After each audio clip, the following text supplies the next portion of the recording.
La Fabrique Audio présente La Petite Histoire. www.lafabriqueaudio.com. Aujourd'hui, je vous parle de Dennis Rader. Vous avez peut-être entendu parler de lui sous le nom de Bill Thomas Killman ou bien encore de BTK. Tout ça, Bill Thomas Killman, BTK, Dennis Rader, c'est la même personne. BTK a longtemps été le serial killer le plus recherché de l'histoire américaine. Ce psychopathe a réussi, durant 30 ans, à échapper aux policiers du Kansas. Et son histoire a, vous l'imaginez, inspiré à plusieurs reprises la littérature et le cinéma. Pour commencer, Thomas Harris, l'auteur du roman Le silence des agneaux, s'est servi de BTK pour son personnage du diabolique tueur de Red Dragon. Il y a aussi Stephen King, qui s'en est servi pour son personnage de Bob Anderson, père de famille modèle et psychopathe implacable dans une nouvelle qu'il a écrite dont le titre est le suivant, A Good Marriage, alias en français Bon Ménage, une nouvelle publiée en 2010. Et puis je peux aussi vous dire qu'on a eu quelques Dennis Rader au cinéma avec en 2008 le film BTK, puis en 2014 le film Couple Modèle. Bref, BTK a réussi son pari, il voulait que le monde entier entende parler de lui, il voulait qu'on sache qu'il était un génie du mal, eh bien c'est chose faite, nous sommes au courant désormais. Ah ouais, Quelle histoire ça aussi. Salut tout le monde et bienvenue dans ce nouvel épisode de La Petite Histoire, un podcast produit par La Fabrique Audio. Je suis Florent Mounier, c'est moi qui vous ai écrit et qui vais vous narrer cette petite histoire, une petite histoire mixée par Sébastien Girard. Alors comme d'habitude, n'hésitez pas à commenter cet épisode, on lit absolument tous les commentaires que vous nous envoyez et croyez-moi, vos retours nous font vraiment plaisir, donc un grand merci à vous. Avant de commencer, un coucou tout spécial à Mathilde qui écoute nos petites histoires. Bonjour également à celles et ceux qui laissent des commentaires sur Spotify, YouTube, les réseaux sociaux de La Petite Histoire. Il y a JP, il y a Eric, il y a Mamadou et il y a Alain notamment.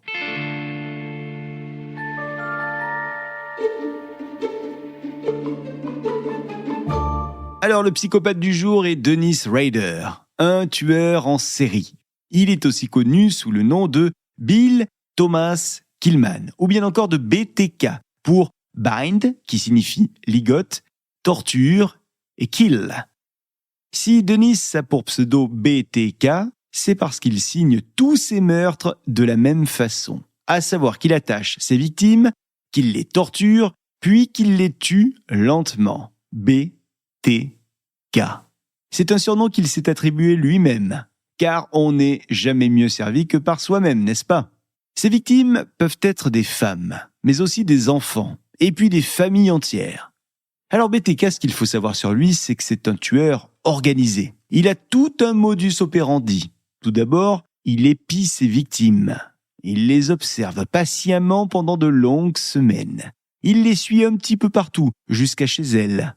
Je dis que BTK est organisé parce qu'il a des petits carnets avec lui, des carnets de croquis qu'il remplit avec beaucoup de détails, beaucoup de notes, des notes dans lesquelles il évoque ce qu'il a l'intention de faire subir à ses victimes. Quelle organisation! Et puis un beau jour, quand il pense que le moment est venu, BTK passe à l'acte. BTK aime travailler en plein jour. La nuit, c'est pas son truc. Il finit donc un beau jour par débarquer chez ses victimes et puis en général, il les ligote soigneusement, il les torture soigneusement également et puis il les étouffe avant de carrément les étrangler. Quand BTK a affaire à une victime qui bouge un peu trop, BTK peut utiliser un pistolet ou un couteau. C'est déjà arrivé. Mais la plupart du temps, BTK préfère faire ça à la main. Enfin, quand le spectacle est terminé, BTK sort toujours de son sac à dos un appareil photo et il prend toujours, avec cet appareil photo, des clichés de ses plus belles scènes de crime. BTK aime l'art. Quoi qu'il en soit, une fois les photos prises, BTK range son appareil et avant de sortir de la maison, il fait un dernier tour du propriétaire en prenant soin d'emporter quelques objets personnels de ses victimes. Puis, quand BTK arrive chez lui, il se remate un petit peu les photos, ça fait toujours plaisir, en se disant qu'il a fait du bon boulot. Et quand il est d'humeur, il se met en scène avec les objets des victimes qu'il a dérobés précédemment.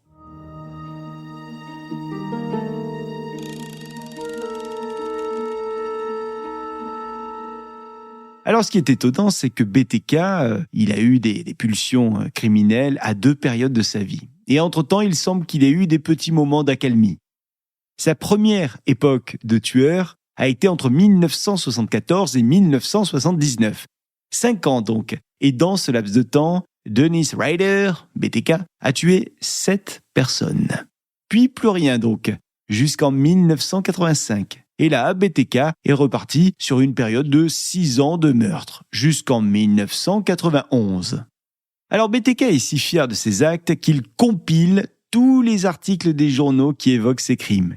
Il fait du découpage, du collage, un bordel. En tout cas, je peux vous dire qu'il garde tout. Et il rédige des notes et des commentaires. Et il dessine des croquis précis. Et il continue d'écrire ses mémoires d'ailleurs, dans un petit carnet. La chronologie détaillée de tous ses meurtres. Un délice. Mais un jour, BTK entre dans une colère noire parce qu'il apprend qu'un groupe de gars est en train de s'attribuer ses crimes. Là, nous sommes en 1974, quelques mois à peine après l'un de ses premiers meurtres. Et la police vient d'arrêter Gary. Gary est un déséquilibré. Le gars s'est fait choper pour des actes zoophiles et l'agression d'une petite fille dans un parc. Et ce con, lors de son interrogatoire, finit par avouer les meurtres de Dennis. Me demandez pas pourquoi. En tout cas, ça ne plaît pas du tout à BTK. Putain, tout ce beau travail pour rien. Non. La vérité doit être rétablie. Le monde doit savoir que c'est moi qui ai tué ces gens et pas ce gars. Alors l'information qui dit que le serial killer a fini par être arrêté arrive dans les rédactions des journaux. Et elle fait la une du plus grand quotidien de la ville. Et quand Denis tombe sur cet article, chez lui, tranquille, eh bien ni une ni deux, il prend son téléphone et il contacte le directeur de la rédaction du journal, un certain Don Granger. Et il lui donne rendez-vous à la bibliothèque municipale en lui certifiant que là-bas, à la bibliothèque, il a caché dans un bouquin toute la vérité sur les meurtres. Et il lui assure que la vérité n'est pas celle qu'on raconte actuellement. La star, c'est lui. Le psychopathe, c'est lui. Et personne d'autre. Alors BTK a décrit méthodiquement ses crimes dans une lettre qu'il a donc laissée, vraiment, dans un livre de la bibliothèque. Dans cette lettre, il décrit tout, absolument tout sur son crime. Comment il a ligoté les victimes, comment il les a torturées, comment il les a enfin tuées, il y a tout. Avec ça, pense-t-il, on saura qui est le véritable assassin. BTK a tapé sa lettre à la machine à écrire, sur un joli papier blanc. Le texte est quand même rempli de fautes d'orthographe. Mais, dès les premières lignes, BTK n'a pas perdu de temps et il parle de suite de ces assassinats. Ce qu'il veut, BTK, c'est discréditer les aveux du prétendu coupable. Ouais, celui qui se fait passer pour lui. Je cite la lettre. « Je vous écris cette lettre pour vous faire économiser l'argent des contribuables et votre temps. Les 3 types que vous avez arrêtés ne parlent que pour être sur le devant de la scène, mais ils ne savent rien du tout. Je l'ai fait moi-même, sans l'aide de personne. » Puis BTK continue cette lettre de manière très précise, en décrivant les positions des corps tués, leurs vêtements, la façon dont ils ont été tués, et puis les objets que lui-même a volés aux victimes dans la maison. BTK finit par dire, toujours dans cette lettre, qu'il n'est pas responsable de ses actes et qu'il agit sous la pression, je cite, d'un monstre qui est à l'intérieur de lui. Combien de personnes vais-je devoir tuer avant que mon nom fasse la une des journaux ou que je retienne l'attention nationale? J'ai un monstre dans le cerveau. Je ne sais jamais quand il débarque. Peut-être que vous pourrez l'arrêter, mais moi, je ne pourrai pas. La lettre de BTK est quand même glaçante. Dans cette lettre, BTK affirme également que d'autres femmes vont y passer bientôt. Écoutez la fin de sa lettre. Elle est étonnante. Puisque les tueurs sexuels ne changent pas leur mode opératoire ou ne peuvent pas le faire par nature, eh bien je ne changerai pas le mien. Mes mots de code seront les suivants. Ligoter, torturer, tuer. BTK. Ces mots seront sur la prochaine victime. Et la lettre se termine par un « bonne chance » qu'il souhaite aux policiers qui lisent la lettre. Bonne chance pour leur enquête. Good luck hunting, dit-il.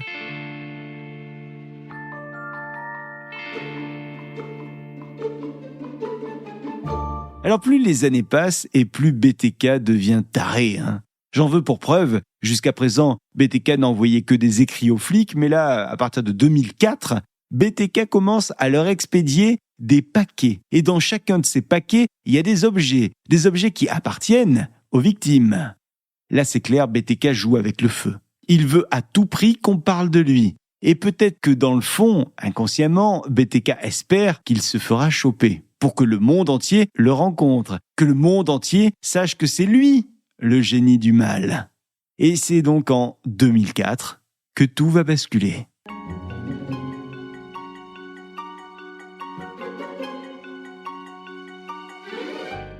Un jour, BTK envoie à la police des paquets qui contiennent des objets des victimes. Il envoie une disquette écrite depuis un ordinateur de l'église dans laquelle il va. Une église dont il est l'un des membres influents.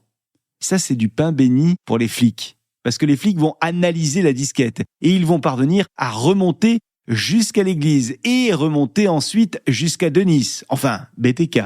Denis est enfin arrêté le 25 février 2005. Alors vous allez me demander, c'était qui finalement ce Denis, ce BTK ? Il ressemblait à quoi ? Est-ce qu'il fait peur ?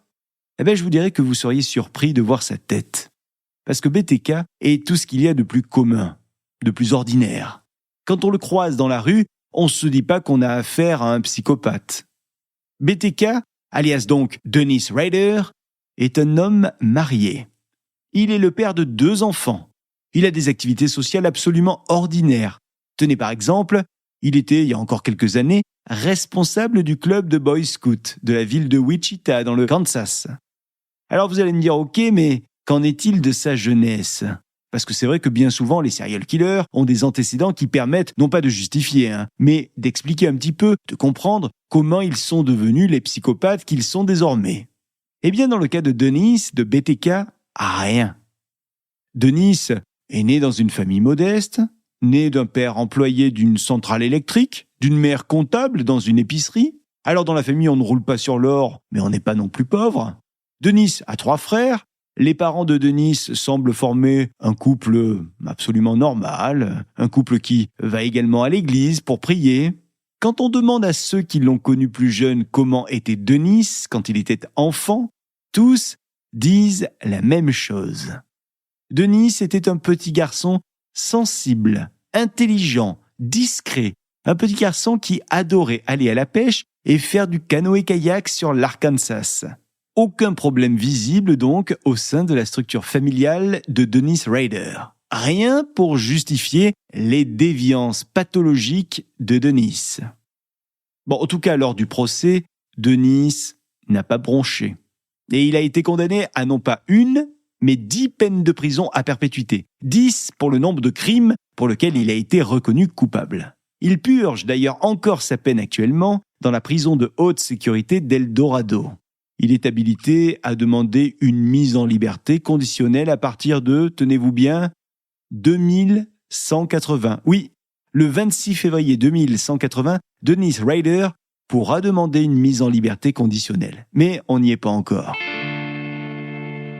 Alors vous le savez, les psychopathes suscitent toujours un certain dégoût chez quasiment tout le monde, mais il y a aussi un petit peu de curiosité malsaine chez d'autres personnes. Si bien que la maison dans laquelle Denis a habité, avec sa famille et notamment avec sa femme qui n'était pas au courant des crimes de Denis, eh bien cette maison, elle a dû être rasée en 2007. Oui, parce qu'il y avait un trop grand afflux de touristes et de curieux devant cette maison. Et les habitants du quartier n'en pouvaient plus de ce défilé.